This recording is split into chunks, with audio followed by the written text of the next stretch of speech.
Don't be a follower, be a student, right? Take advice but not orders.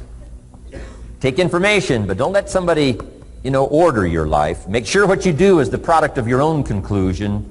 Excellent note to make. Make sure what you do is the product of your own conclusion. Not to do what someone else says. Take what someone else says, process it, think about it, ponder it. If it makes you wonder, if it makes you think, then it's valuable. Then when you go take action, make sure that the action is not what somebody told you to do. Make sure the action is the product of your own conclusion.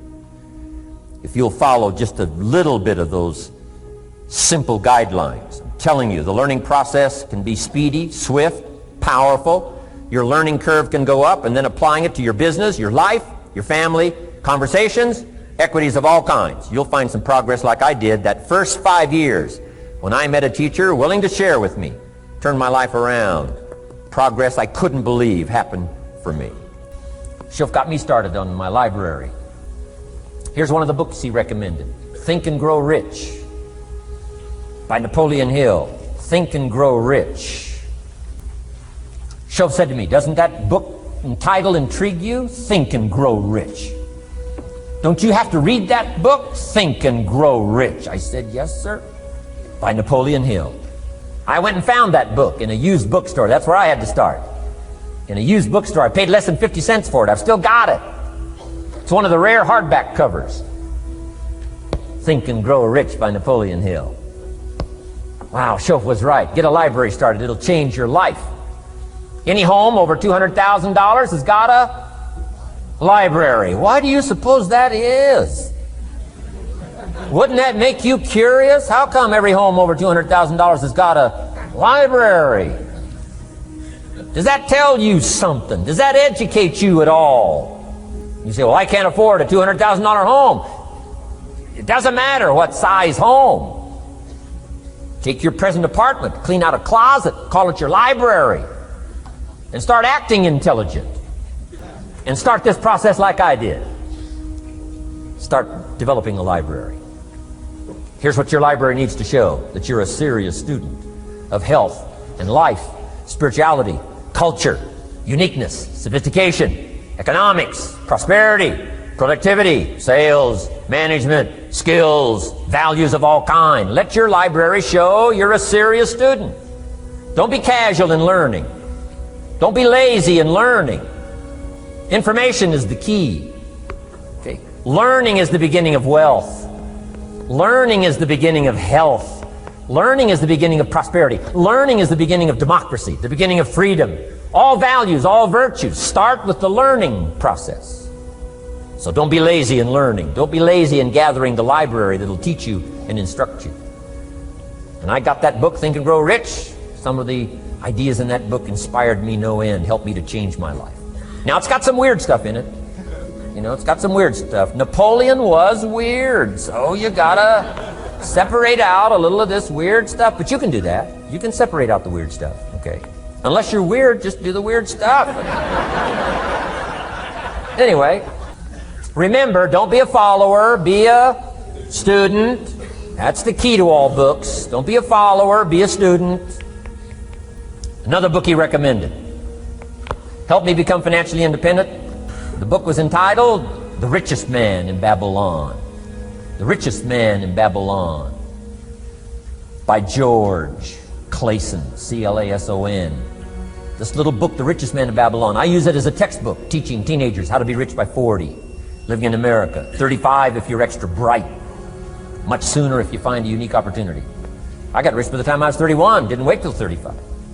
Richest Man in Babylon. Get your library started.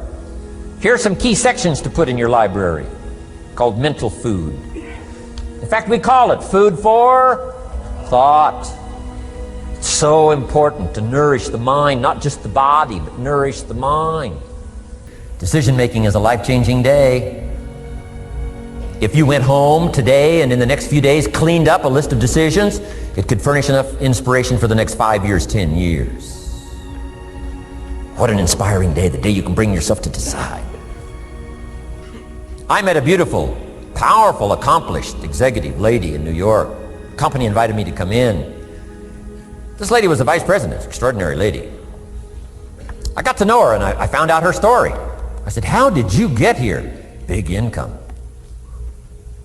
And she never went to college, never went to university. I said, how did you get here? Executive, powerful, income. She said, well, let me tell you part of the scenario. She said, when I was a young mother a few years ago, she said, one day I asked my husband for $10. And he said, what for? She said, before that day was over, I decided I would never, ever ask again. She said, I started studying opportunity, found it, took the classes, put myself through the schools, did the scenario. Now I'm vice president. I make a lot of money. And she said, I kept my promise. I've never, ever had to ask again. It's called a life-changing day. The day you say, enough is enough. What do you think are the most important things in personal development? One is personal philosophy, the conclusions you've come to based on your experiences. Experiences growing up and going to school, experiences out in life, experiences getting married, having children, experiences, working on a job. Conclusions you've come to that guides your life for the future. Philosophy, in my personal opinion, is the major determining factor in how your life works out. Philosophy, the major determining factor in how your life works out. Philosophy. To form our philosophy, you got to think. You got to use your mind. You got to process ideas. And this whole process over a lifetime, starting way back here when we were children, schools that we've attended, our parents, our experiences, all this stuff that we've processed by the thinking process helps to develop our philosophy. And in my opinion, each person's personal philosophy is the major factor in how your life works out. Here's what's exciting about each person's personal philosophy. That's what makes us different than dogs and animals and birds and cats and spiders and alligators. That's what makes us different than all of the life forms. The ability to think, the ability to use your mind, the ability to process ideas, and not just operate by instinct. In the winter, I'm telling you, the goose can only fly south. What if south doesn't look too good? Tough luck. It can only fly south. But see, human beings are not like a goose, can only fly south. I mean, you can turn around, go north, you can go east, you can go west, you can order the entire process of your own life. And we do that by the way we think. We do that by exercising our mind. We do that by processing ideas and come up with a better philosophy, a better strategy for our life, goals for the future, okay? Plans to achieve those goals. All this comes from developing our philosophy. Philosophy helps us to process what's available. Well, when we get here, we got seed, and we got soil, and we got some rain, and we've got some what? Sunshine, and we've got some seasons, and what? The miracle of life. Now, the key is, what do you do with all this stuff?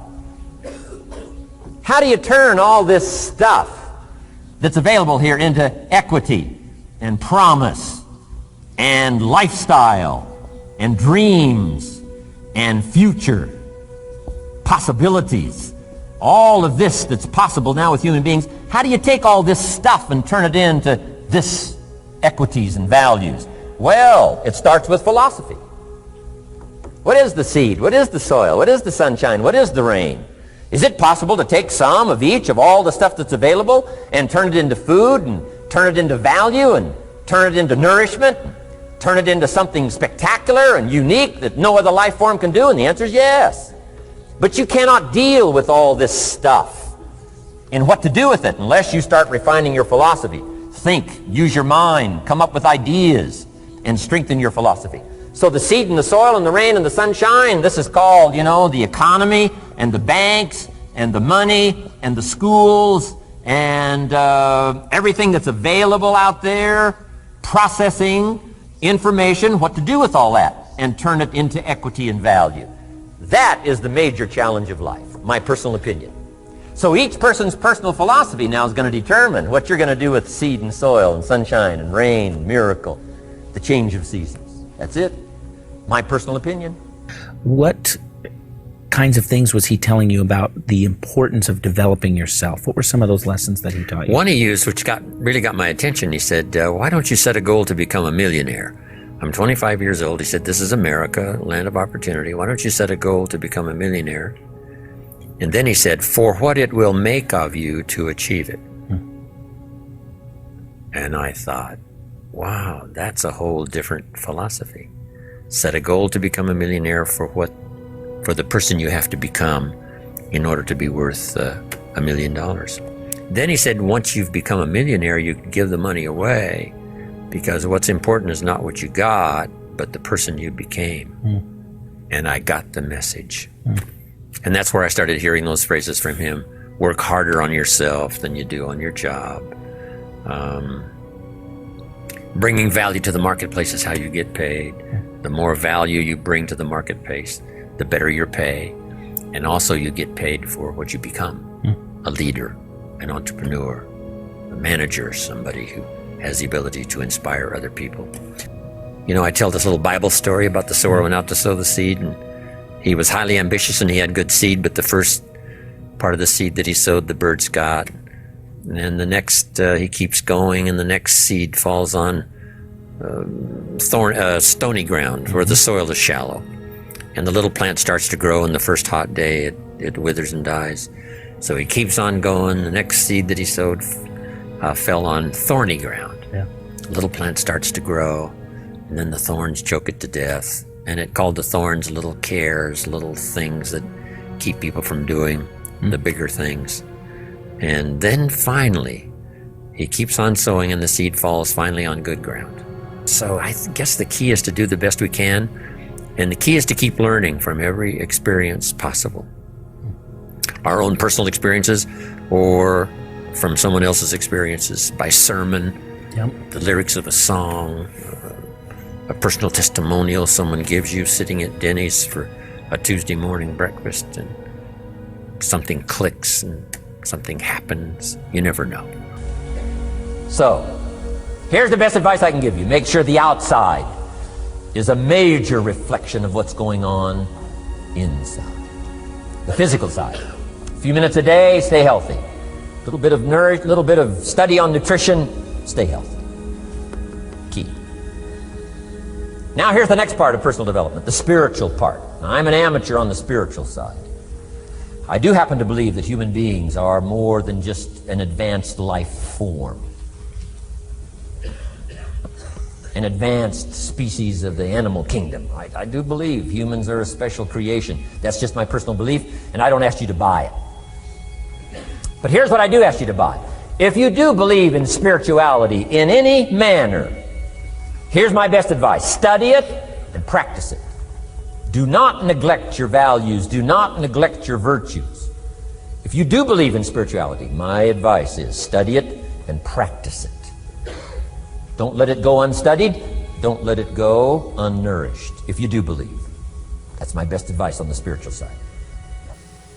I've got 3 words for you to consider. Jot these down. Remember them forever. Number 1, study. Whatever your spiritual persuasion, study it. Don't leave it unstudied. Don't leave your spiritual heritage unstudied.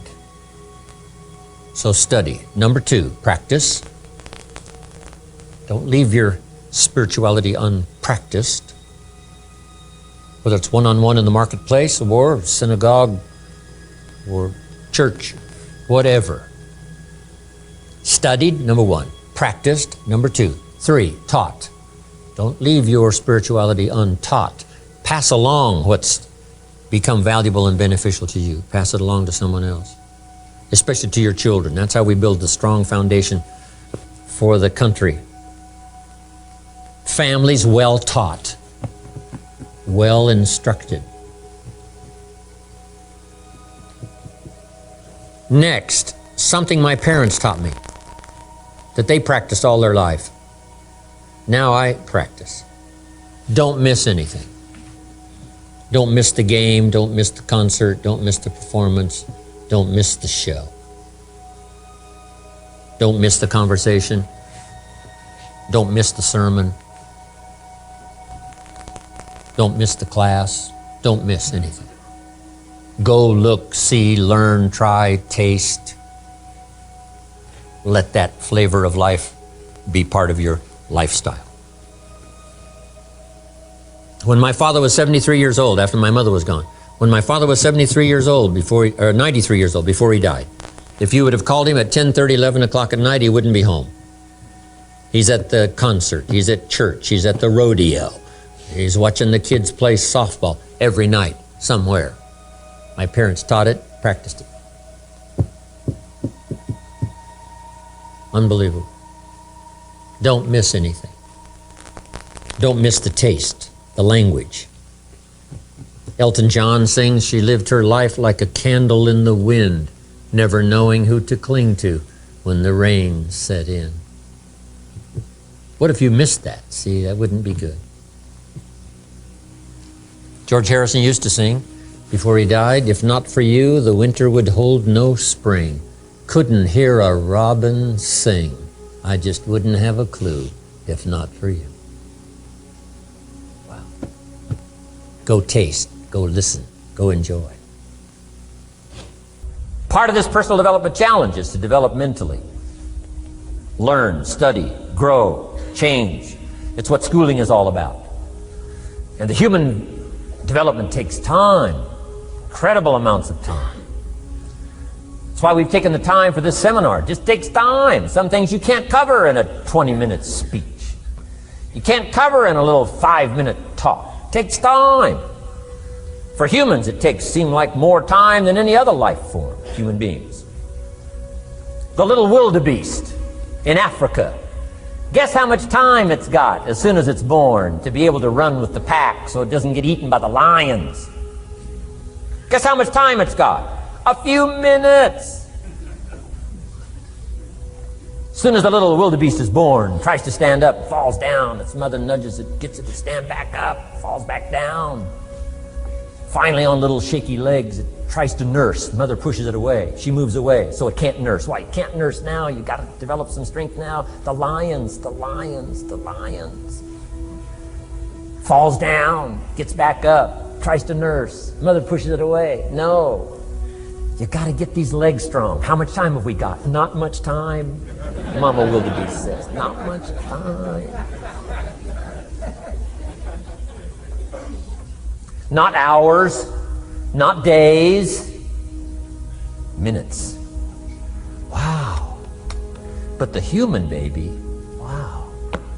After 16 years, we're not sure. Right? Unbelievable amount of time it takes. So it does take time for personal development. It does take time for spiritual development, physical development. Benjamin Disraeli said, nothing can resist a human will that will stake its existence on its purpose. Shortly put, I'll do it or die. Best definition of resolve I got from a little junior high girl, Foster City, California. I'm going through some words one day. I got to this one and I asked the kids, who can tell me what resolve means? Some didn't know, some tried. Interesting. The last one was the best. Little girl about 3 rows back, she said, I think I know, Mr. Rohn. I said, what? She said, I think resolve means promising yourself you will never give up. I said, that's the best I've ever heard. She's probably giving seminars somewhere today, right? I mean, that's the best I've heard. I asked the kids, how long should a baby try to learn how to walk? How long would you give your average baby? Before you say, hey, enough's enough. No. Any mother in the world would say, you're crazy. My baby is going to keep trying what? Until. What a magic word. I want you to write it down. Until. Promise yourself you'll read the books until your skills change. You'll go to seminars until you get a handle on it. You'll listen to it until it makes sense. You'll go for it until you understand it. You'll practice it until you develop the skill. Never give up until However long that is. Step by step, piece by piece, book by book, word by word, apple by apple. Walk around the block, walk around the block. Go for it. Don't miss the chance to grow. And resolve that you'll pay the price until you learn, change, grow, become. Then you'll discover some of life's best treasures when you pay that price.